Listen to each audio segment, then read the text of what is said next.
Welcome two mission BPSC. देखिए अब हम जा रहे हैं चैप्टर नंबर 6 पारिस्थितिकी करने।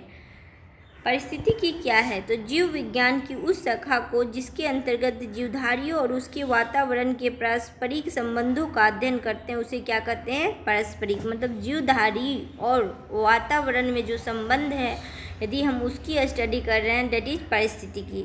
एक निश्चित भौगोलिक क्षेत्र या वास में निवास करने वाली विभिन्न समाविष्टि मतलब होता है पॉपुलेशन को जैविक समुदाय कहते हैं। देखिए जो पॉपुलेशन है, ठीक है, एक निश्चित भौगोलिक क्षेत्र है और उसमें क्या क्या है ना, कुछ पॉपुलेशन जो निवास कर रहा है, ठीक है, समष्टि, उसे हम जैविक समुदाय कहते हैं। एक जैविक होता है और अजैविक घटक। मैंने देखिए जो करेंट अफेयर्स वाला मैं सीरीज करवा रही थी तो उसमें पारिस्थितिकी का मैं जब बेसिक बताई हूँ तो ये सब टर्म उसमें भी बनता है, तो वो वीडियो आप जाके देख सकते हैं।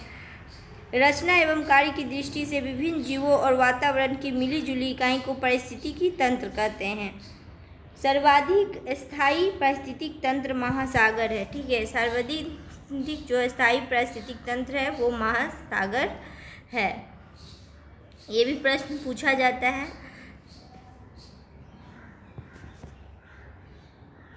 यानी कि देखिए सर्वाधिक स्थायी पारिस्थितिकी कौन है, तंत्र है, वो महासागर है, ठीक है। और पारिस्थितिक तंत्र क्या कहते हैं कि जो रचना और कार्य की दृष्टि से विभिन्न जीव और वातावरण से संबंधित इकाई है डेट इज कॉल्ड पारिस्थितिक तंत्र, ठीक है। पारिस्थितिकी मिलके डिफरेंट जो है इको जो है, ठीक है, वो क्या बना लेता है, मतलब डिफरेंट जो पारिस्थितिकी है वो सब मिलके बनाते हैं पारिस्थितिकी तंत्र। पारिस्थितिक तंत्र या परितंत्र शब्द का उपयोग सबसे पहले किसने किया था? तो टेंसले नामक वैज्ञानिक ने किया था, ठीक है फ्रेंड।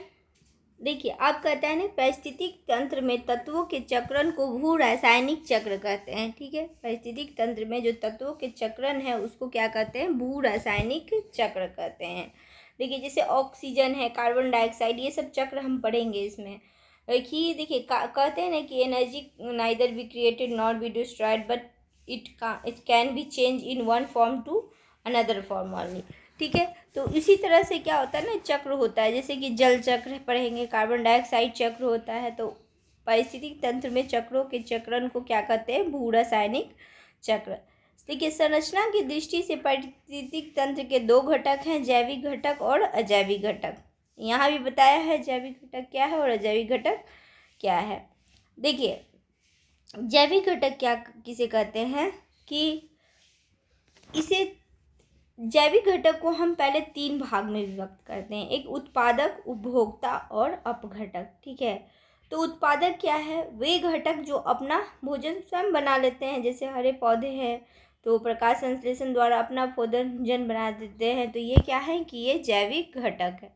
अगला है उपभोक्ता, वे घटक जो उत्पादक द्वारा बनाए गए भोज्य पदार्थों का उपभोग करते हैं, ठीक है। मतलब उत्पादक द्वारा जो भोजन बनाते हैं उसका उपभोग करते हैं, तो ये होता है उपभोक्ता। अब देखिए उपभोक्ता जो होता है वो 3 प्रकार का होता है, प्राथमिक उपभोक्ता, द्वितीयक उपभोक्ता और तृतीयक उपभोक्ता। इसमें वे जीव आते हैं जो हरे पौधे या किसी भाग को खाते हैं, जैसे कि गाय, भैंस, बकरी, ये सब क्या है? तो प्राइमरी कंज्यूमर है, ठीक है। सेकेंडरी कंज्यूमर क्या आते हैं? जो प्राथमिक उपभोक्ता को अपने भोजन के रूप में लेते हैं, उसको जैसे लोमड़ी, भेड़िया, मोर, ठीक है। तो ये क्या करता है कि प्राइमरी उपभोक्ता को अपने भोजन में लेगा, ठीक है। अब तृतीय उपभोक्ता क्या होगा? जो द्वितीय उपभोक्ता को अपने भोजन में लेगा, जैसे बाघ, शेर, चीता, तो ये बनता है। अब देखिए जैसे ये द्वितीयक उपभोक्ता प्राथमिक उपभोक्ता को ले रहा है, और तृतीयक उपभोक्ता द्वितीयक उपभोक्ता को ले रहा है, तो ये कहलाता है खाद्य श्रृंखला। तो खाद्य श्रृंखला में मानव प्राथमिक और द्वितीयक उपभोक्ता होता है। देखिए हम क्या होते हैं कि ये प्रश्न पूछा जाता है कि उपभोक्ता है, तो देखिए जो वेजिटेरियन होंगे तो वो तो उत्पादक को लेंगे तो वो प्राथमिक उपभोक्ता होंगे, लेकिन यदि जो नॉन वेज होगा तो मटन खाएगा, बकरी को खा रहा है तो वो क्या हो गया, द्वितीय उपभोक्ता हो गया ना। तो इस तरह से क्या होता है ना, पूछ देता है कि प्राथमिक उपभोक्ता है कि द्वितीय को, तो हम प्राथमिक उपभोक्ता भी है और द्वितीय उपभोक्ता भी है। तीसरा जो है बहुत इंपॉर्टेंट है, अपघटक, ठीक है, जिसको डिकम्पोजर कहते हैं। इस वर्ग में मुख्यतः कवक और जीवाणु आते हैं। ये मृत उत्पादक और उपभोक्ता का अपघटन कर उन्हें भौतिक तत्वों में परिवर्तन कर देते हैं, ठीक है। ये मृत उत्पादक और उपभोक्ता का अपघटन कर उन्हें भौतिक तत्वों में परिवर्तित कर देते हैं। अब देखिए अजैविक घटक क्या होता है।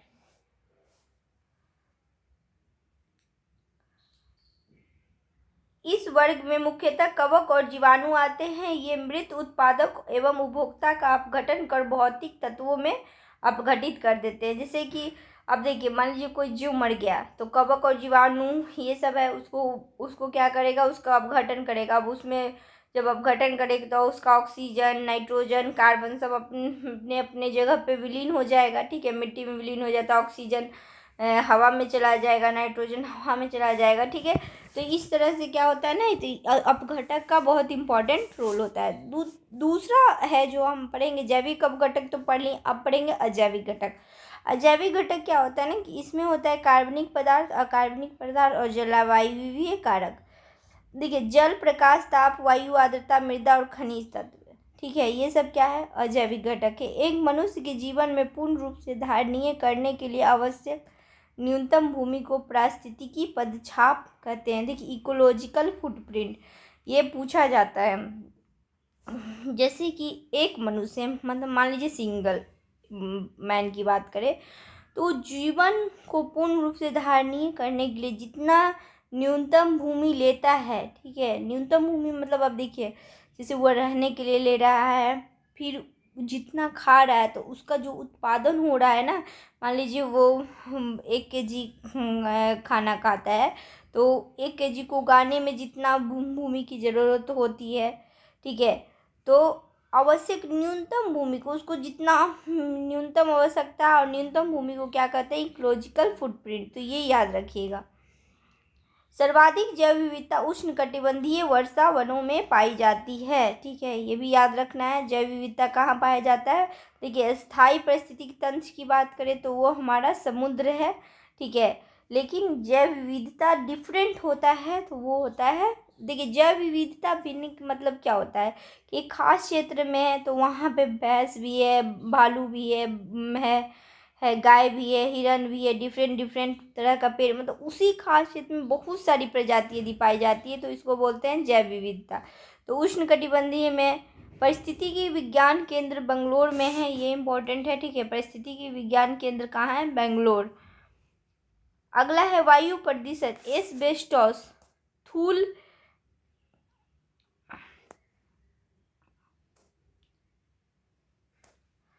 देखिए कहता है कि वायु प्रदूषक एस्बेस्टस धूल फेफड़ा को, ठीक है, सीसा जो है उदर को, और पारा है रक्त धाराओं को एवं कार्बन मोनोऑक्साइड मस्तिष्क को प्रभावित करता है।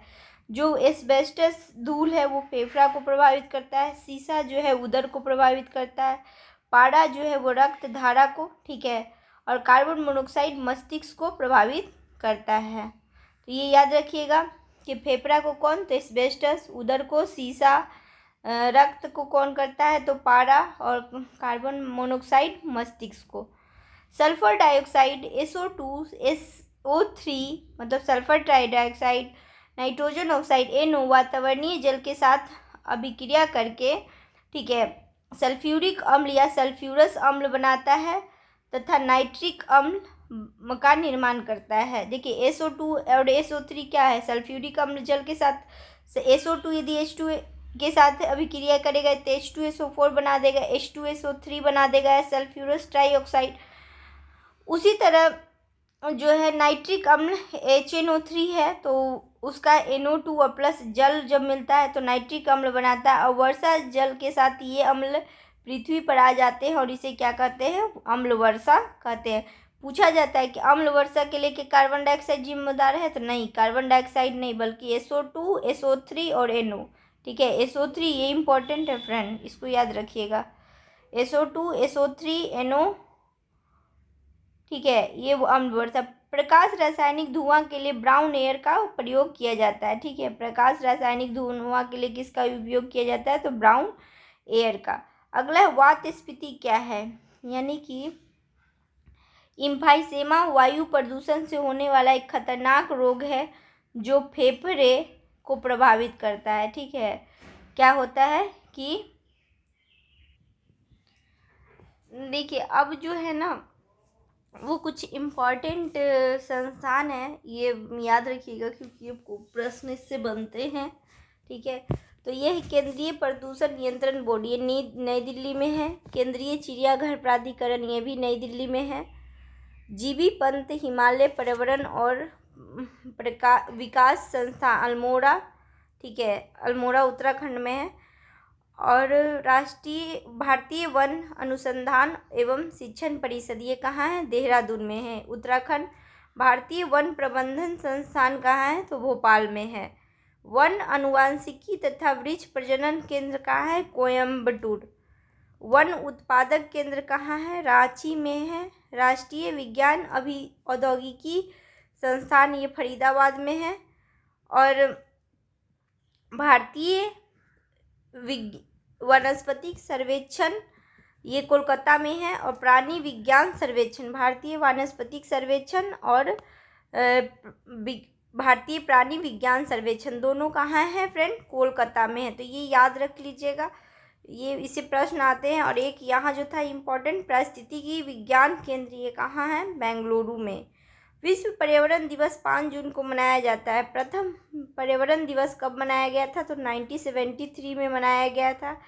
देखिए पैन यानी कि पेरोक्सी एसिटिल नाइट्रेट, पैन एक गौण प्रदूषक है। ठीक है, ये भी याद रखिएगा। 3 दिसंबर 1984 ईस्वी को भोपाल की यूनियन कार्बाइड फैक्ट्री जो उर्वरक बनाती है मिथाइल आइसोसानाइड के कारण दुर्घटना हुआ था। ये प्रश्न पूछा जाता है। ठीक है, भोपाल का एक यूनियन कार्बाइड फैक्ट्री था जो उर्वरक बनाया जाता है और मिथाइल आइसोसानाइड वहाँ से रिस गया था गैस, जिसके कारण बहुतों लोग की जान गई थी। दूसरा है देखिए जल प्रदूषण, वाटर पोल्यूशन क्या है? तो जल से अवांछनीय कारक या पदार्थों के जुड़ जाने को क्या कहते हैं? जल प्रदूषण कहते हैं। पृथ्वी पर उपलब्ध जल की मात्रा केवल 2.5% से 3% ही स्वच्छ है। जल प्रदूषण के स्रोत क्या है? तो carbonate, chloride, sodium bicarbonate, magnesium, potassium के sulphate, ammonia, carbon monoxide, carbon dioxide औद्योगिक अवशिष्ट के जल में घुल जाने से होता है। समुद्री जलीय प्रदूषण सल्फर युक्त भारी धातु, हाइड्रोकार्बन, पेट्रोलियम पदार्थ के जल घुलने से ये सबसे क्या होता है? जल का प्रदूषण होता है। देखिए जल प्रदूषण मुख्यतः किसके कारण होता है? तो कार्बोनेट जो होता है, क्लोराइड होता है, सोडियम और बाइकार्बोनेट होते हैं, मैग्नीशियम व पोटेशियम के सल्फेट होते हैं, ammonia, carbon monoxide, carbon dioxide, तो ये सब के कारण क्या होता है? जल प्रदूषण होता है। भारत के कुछ भाग में भूमिगत पेयजल में आर्सेनिक और फ्लोराइड नामक प्रदूषक पाए जाते हैं। ठीक है, भूमिगत जल प्रवाह के साथ नीचे की ओर बहने वाले प्रदूषण को देखिए ये इम्पोर्टेंट, जैसे कहते हैं ना, भूमिगत जल जब प्रवाह के साथ नीचे की भी जल में घुलने लगता है तो इसको बोलते हैं निश्चालक या हिंज। वायल स्पिल्स क्या है? तो आयल टैंकरों से जब रिसा हुआ तेल सागरीय जल की सतह पर शीघ्रता से फैल जाता है तो इस तरह जलीय सतह पर फैले तेल को क्या कहते हैं? आयल स्पिल्स कहते हैं। पारा युक्त जल पीने से मिनमाता रोग होता है। ठीक है, और एस्बेस्टस के रेशे से युक्त जल के सेवन से एस्बेस्टोसिस नामक जानलेवा रोग होता है। नदियों में जल प्रदूषण की माप ऑक्सीजन की घुली हुई मात्रा करती है। ठीक है, अब देखिए ध्वनि प्रदूषण क्या है? तो वातावरण में चारों ओर फैली अनिश्चित और अवांछनीय ध्वनि को ध्वनि प्रदूषण कहते हैं। ध्वनि प्रदूषण के स्रोत क्या है? तो ऊंची आवाज़ या शोर।